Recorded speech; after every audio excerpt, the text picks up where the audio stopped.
For all the latest updates, subscribe to News9. For the first time since the outbreak of coronavirus pandemic, Prime Minister Narendra Modi is set to deliver an inaugural address on day one of the India Global Week 2020 beginning today, expected to focus on India's trade and foreign investment prospects. He is likely to lay out numerous investment and manufacturing opportunities that India has on offer.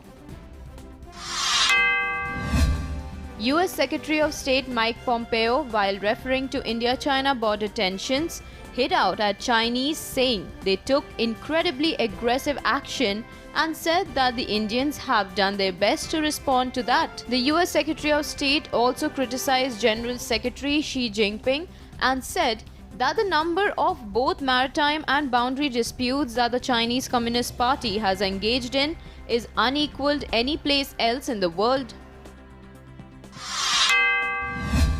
Two Uttar Pradesh police personnel were arrested on Wednesday in connection with last week's Kanpur ambush, in which 8 policemen were killed. Those arrested were identified as former station house officer of Chaubepur Vinay Tiwari and beat in charge KK Sharma.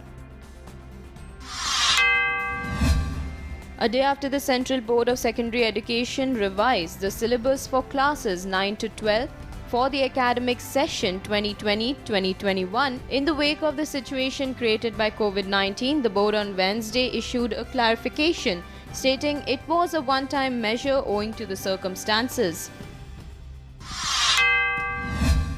Battling a surge in COVID-19 cases and deaths, the West Bengal government decided to impose a strict lockdown from 5 p.m.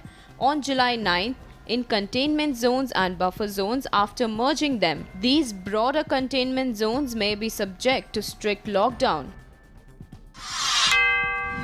The Enforcement Directorate has attached properties of diamond merchant Nirav Modi worth Rs 329 crore, which now stand confiscated to the central government under the Fugitive Economic Offenders Act 2018.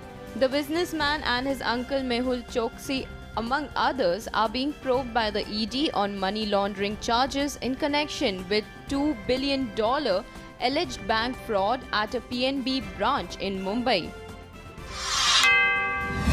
Indian Army has asked its personnel to delete 89 apps from their smartphones, including Facebook, TikTok, Tinder, PUBG and Instagram, to plug leakage of information, said Indian Army sources. This comes days after the government banned 59 apps, mostly Chinese, including TikTok, UC News and Cam Scanner, amid the standoff with China.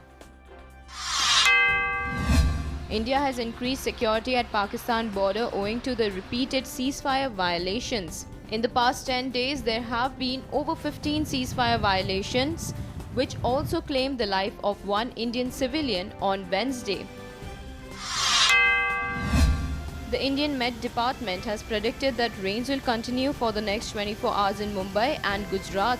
Several low-lying areas have been inundated and many people have been forced to relocate. Several rivers have breached the danger mark in Gujarat and are overflowing.